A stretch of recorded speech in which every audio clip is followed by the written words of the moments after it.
Hello everyone, आज जो chapter हम शुरू करने वाले हैं उसका नाम है Tom Sawyer and Huckleberry Finn, जो कि ऑक्सफोर्ड रीडिंग सर्कल क्लास 7 का 4th चैप्टर। इससे पहले जितने भी चैप्टर्स है वो सारे मेरे चैनल पर अपलोडेड है। अगर आपने नहीं देखे हैं तो आपको प्लेलिस्ट मिल जाएगी, प्लेलिस्ट देख लीजिए। चलिए हम बिना देरी के इसे शुरू करते हैं। Welcome back everyone, this is Aarti Sharma, you are watching study table. चलिए हम चैप्टर को शुरू करते हैं, बने रहिए मेरे साथ। इस चैप्टर से रिलेटेड जो भी प्रॉब्लम होगा वो सारा सॉल्व हो जाएगा।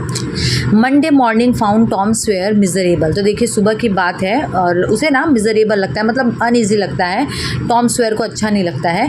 मंडे जो है उसको ऑलवेज ऐसा फील होता है, क्यों? क्योंकि ये अनदर स्लो सफरिंग वीक का शुरुआत है। जैसे संडे हम इंजॉय कर लेते हैं, उसके बाद मंडे आता है, फिर वापस से वही 6 डेज़ की जर्नी होती है, उसके बाद संडे आता है। तो टॉम सॉयर को ऑलवेज मंडे मिजरेबल लगता है। अब टॉम जो है ना सोया सोच रहा है कि काश ऐसा होता कि वो बीमार हो जाता तो उसको स्कूल नहीं जाना पड़ता और वो घर पर ही रह जाता। हियर वॉज अ वेग पॉसिबिलिटी। वेग मतलब अनक्लियर, मतलब क्लियर नहीं है। ये पॉसिबिलिटी है कि शायद वो बीमार हो जाता, लेकिन वो बीमार है तो नहीं ना।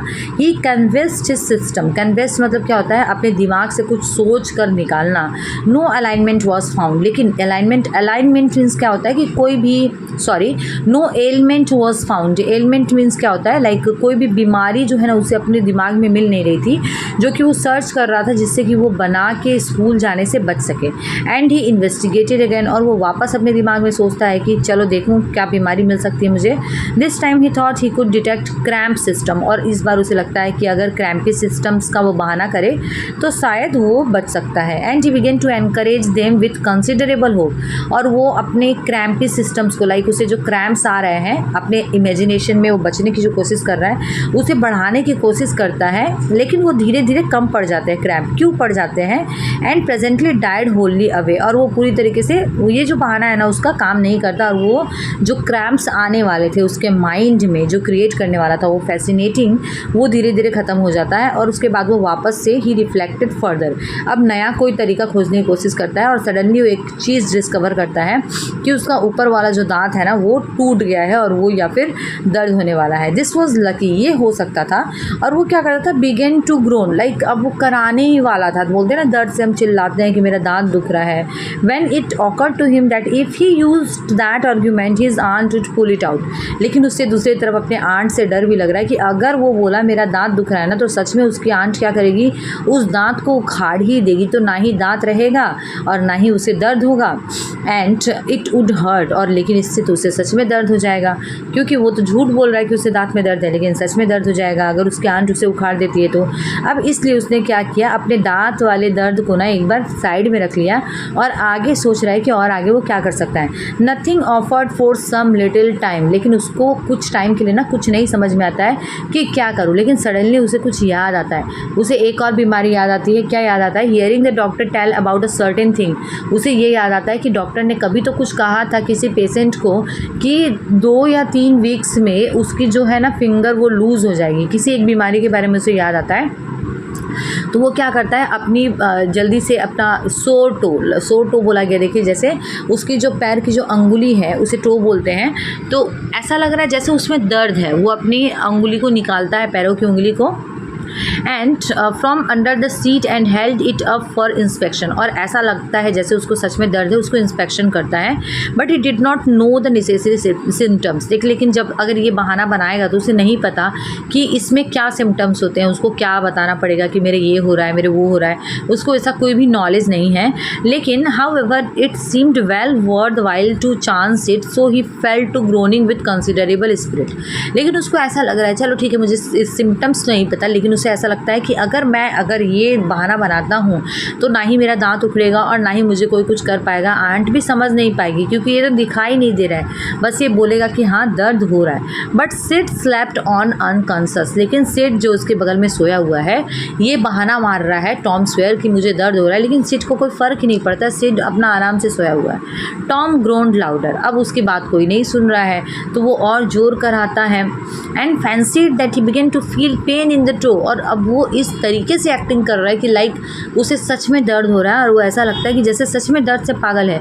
लेकिन सिड की तरफ से कोई रिजल्ट नहीं आता है। सिड तो ऐसा लगता है अभी भी सो ही रहा है। Tom was panting with his exertions by this time. अब क्या पैंटिंग मतलब क्या होता है? Deep breathing. और एक्सर्शंस मतलब होता है इतने एफर्ट्स ले रहा है। अब वो इतने एफर्ट्स ले रहा है कि उसे दर्द हो रहा है और उसे कोई रिजल्ट नहीं मिल रहा है, तो वो क्या हो गया? डीप ब्रीथ करने लगा। ही टुक अ रेस्ट, उसके बाद थोड़ा आराम करता है और उसके बाद अपनी स्वेल्ड हिमसेल्फ अप, लाइक अपने छाती को पूरे सांस से भरता है और उसके बाद एडमायरेबल ग्रोन्स, मतलब ऐसे आवाज़ निकालता है दर्द के। ग्रोन्स मतलब क्या होता है? दर्द से कराना। तो ऐसे आवाज़ निकालता है कि आप उसको सच में तारीफ़ करोगे कि उसने बहुत अच्छी एक्टिंग की है। आप कमेंट करके बताइए आपको सिड की एक्टिंग कैसी लग रही है। सॉरी, सिड की नहीं, आपको टॉम की एक्टिंग कैसी लग रही है, तो कमेंट करके बताना ना भूलें। और ये भी बताएं कि क्या आपने अपने स्कूल टाइम में ऐसा कुछ किया है जो कि आपको याद है। मुझे तो याद है, मैंने किया है, वो मैं बाद के लिए छोड़ती हूँ। पहले आप बताना आपने क्या क्या किया है। Tom was aggravated, he said Sid and shook him. This course worked well and Tom began to groan again. अब देखिए, टॉम जो है ना अब गुस्से में आ जाता है। अब उसे कुछ समझ भी नहीं आ रहा है बिकॉज ये उठ ही नहीं रहा है, इसीलिए वो खुद हाथ लगाकर उसे उठाता है, बोलता है सिड। और जैसे ही वो उठता है ना वैसे ही वो और ज़ोर से ग्रोनिंग शुरू करता है। सिड यॉन मतलब क्या होता है? उबासी लेना। सिड तो भाई नींद से उठा है तो वो उबासी ले रहा है। स्ट्रेस्ड, अब वो क्या करता है? अपने आप को जैसे हम अंगड़ाई लेते हैं वैसे अंगड़ाई लेता है और उसके बाद अपने एल्बो के सहारे पर, जैसे हम जो सुबह उठते हैं केहूनी के सहारे, ऐसे और लगातार टॉम को देखना शुरू कर देता है। और टॉम क्या करता है? अपना एक्टिंग पूरी तरीके से शुरू कर देता है और ग्रोनिंग कंटिन्यू करता है। और सिड बोलता है टॉम बोलो तुम्हें क्या हुआ। अब सिड जो है, अब टॉम जो है ना वो कोई रिस्पॉन्स नहीं करता है। देखिए, इतने देर तो टॉम एक्टिंग कर रहा था और अब जब देख रहा है कि हाँ उसकी एक्टिंग वर्क कर रही है तो जानबूझकर दिखाने के लिए कि उसे इतना दर्द है और वो एक्चुअली स्कूल जाना चाहता है पर जा नहीं पा रहा है, इसलिए वो क्या करता है? कुछ नहीं बोलता है। और उसके बाद सिड उससे पूछता है व्हाट इज़ द मैटर। तो वो क्या करता है, और ये जो सिड जो है ना उसका फेस बहुत एंसियस दिख रहा था, लाइक ईगरली दिख रहा है कि क्या हुआ है, टॉम को क्या होने लगा। टॉम क्या करता है? मोन्ड आउट, बहुत ज़ोर से बोलता है और लाइक दर्द में बोलता है डोंट जॉगल मी, मुझे ऐसे झकझोरो मत, मुझे परेशान मत करो क्योंकि मैं खुद दर्द से परेशान हूँ। अब सिड बोलता है ठीक है, क्या मैटर तुम मुझे बताओ, क्या मुझे आंट को बुलाना होगा। तब टॉम क्या बोलता है? नो नेवर माइंड, नहीं तुम मत बुलाओ। It will be over by and by, may be don't call anybody. हो सकता है ये धीरे धीरे खुद ही चला जाएगा, तुमको किसी को बुलाने की ज़रूरत नहीं है। लेकिन सिड क्या बोलता है? नहीं मुझे तो बुलाना ही पड़ेगा और तुम इस तरीके से करा रहे हो, बहुत अजीब लग रहा है, मिजरेबल हो और तुम कितनी देर से ऐसे दर्द में परेशान हो। How long you been this way. Hours, ouch, oh don't stir so, said you will kill me. और क्या बोलता है? बहुत घंटे हो गए मुझे और तुम मुझे इस तरह से मत हिलाओ, लाइक मैं तो मर ही जाऊंगा। Tom why didn't you wake me sooner, तो तुमने मुझे पहले क्यों नहीं उठाया। Oh Tom don't, it makes me flesh crawl to hear you. Tom what is the matter. Sid क्या बोलता है? देखो, सिड बोलता है कि तुमने मुझे पहले क्यों नहीं उठाया और तुम इस तरीके से कर रहे हो ना, तो मुझे ऐसा लग रहा है जैसे मैं बहुत लाइक किलिंग वे में तुम कर रहे हो, मुझे बहुत दुख हो रहा है और तुम्हारा मैटर क्या है वो तो मुझे बताओ। I forgive you everything Sid groan when I am gone. अब देखिए, टॉम की यहाँ पर एक्टिंग ना रियली बहुत मज़ेदार है। ये जो हाइफन दिया हुआ है इट मीन्स दैट स्पीच अभी अधूरी है और ये ऐसे करता है जैसे कोई मरने वाला आदमी रहता है तो पुरानी बातों को याद करता है, याद करके बोलता है तो मुझे माफ़ कर देना, मुझे भुला देना। तो ये सिड को क्या बोल रहा है? मैं तुम्हें हर चीज़ के लिए भुला दे रहा हूँ, हर चीज़ के लिए माफ़ कर दे रहा हूँ और जब मैं जा चुका होऊंगा ना, ऐसे बोल रहा है। ये स्पीच जो है आधी है। Oh Tom you ain't dying are you. तो ये क्या बोलता है सिड कि अरे क्या तुम मरने वाले हो जो तुम इस तरीके की बात कर रहे हो। तब टॉम क्या बोलता है? ओह डोंट, मे बी, हो सकता है मैं मरने वाला हूँ। I forgive everybody Sid groan, tell them so Sid and give my window sash and my. और उसके बाद देखो ये क्या बोलता है कि ठीक है, हो सकता है मैं मरने वाला हूँ, मैं सबको माफ़ कर देता हूँ और मैं तुमको बोलता हूँ मेरा जो विंडो सैस है ना वो किसी और को देना।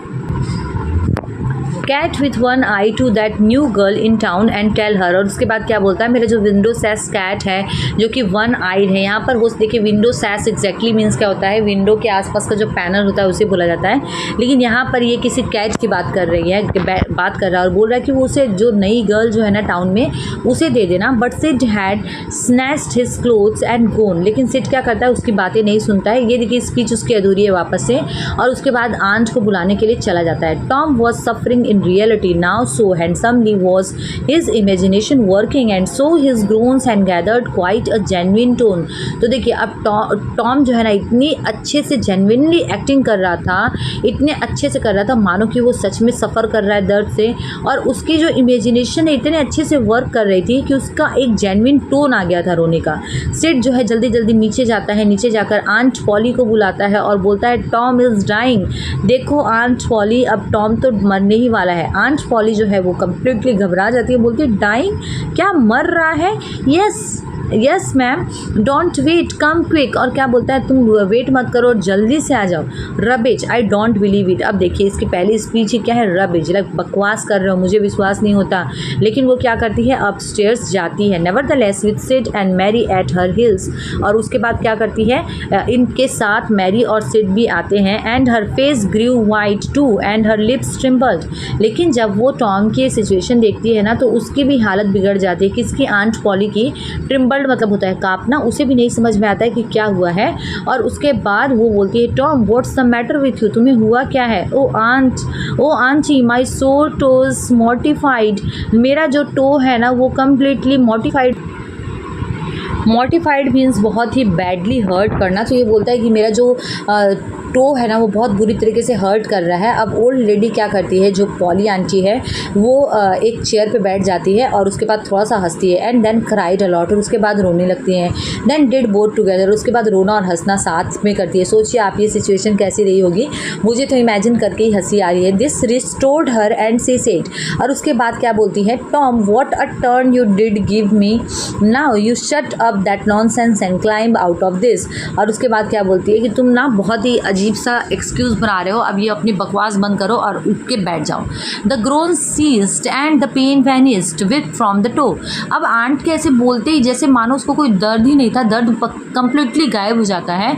और उसके बाद जो बॉय है ना थोड़ा फुलिश फील करता है and he said aunt Polly it seemed mortified and it hurt so I never minded my tooth at all. और उसके बाद क्या बोलता है, आंट पॉली मेरा जो है ना सच में ये तो ऐसा लग रहा है जैसे बहुत हर्ट कर रहा है और सच में दर्द हो रहा है। आई never minded my tooth at all. और मेरा जब दांत दुखता था ना तो मुझे इतना हर्ट नहीं होता था जितना कि अभी हो रहा है। Your tooth Indeed, what's the matter with your tooth. तो क्या सच में तुम्हारा दांत भी दुख रहा है? तुम दांत का नाम क्यों लिए? One of them's loose and it aches perfectly awful. तो ये क्या बोलता है, हाँ एक तो उसमें से मेरे दांतों में से एक दांत तो पूरा तरीके से टूट चुका है और ऑफुल, मैं मिजरेबल भी हूँ उसके लिए। There now don't begin that. और क्या बोलती है, अच्छा ये वाला दुख रहा है, ये वाला दुख रहा है। देखिए आंट पॉली जो है ना इसके तरीक़ों से कम्प्लीटली वाकिफ़ है, बहुत अच्छे से उसको जानती है। और ये क्या करता है, वापस से ग्रोनिंग करना शुरू कर देता है, ओपन योर माउथ। और उसको क्या बोलती है, चलो अपना मुंह खोलो। Well your tooth is loose but you are not going to die about that. उसको क्या बोलती है, ठीक है तुम लाइक तुम्हारा दांत जो है टूटने वाला, पर ऐसा नहीं कि तुम इससे मर जाओगे। मैरी गेट मी अ सिल्क थ्रेड। और बोलती है लाओ तुम एक काम करो, मुझे एक सिल्क का सूता दो and a chunk of fire out of the kitchen. और थोड़ा सा फायर लेके आओ, लाइक किसी सूते में लाइक उसे आग लगा के लाओ। ये हो सकता है उनका कोई ट्रिक होगा जिससे वो दांत को तोड़ देते होंगे, दांत को निकाल देते होंगे। पहले के टाइम में डॉक्टर्स के पास बहुत कम जाते थे लोग, ऐसे ही कुछ ना कुछ कर लेते थे। Tom said oh please auntie don't pull it out, it don't hurt any more, please don't auntie, I don't want to stay home from school. अब देखिए सारी बात जो है ना ये खुद ही बोल देता है कि नहीं आप मत उखाड़ो मेरा दांत, और ना मैं नहीं जाना चाहता हूँ, मैं घर पे नहीं रहना चाहता हूँ, मैं स्कूल चला जाऊँगा। आज मैं इस चैप्टर को यहाँ तक रखती हूँ, नेक्स्ट पार्ट जो हम नेक्स्ट वीडियो में कवर करेंगे। Thank you so much for watching study table.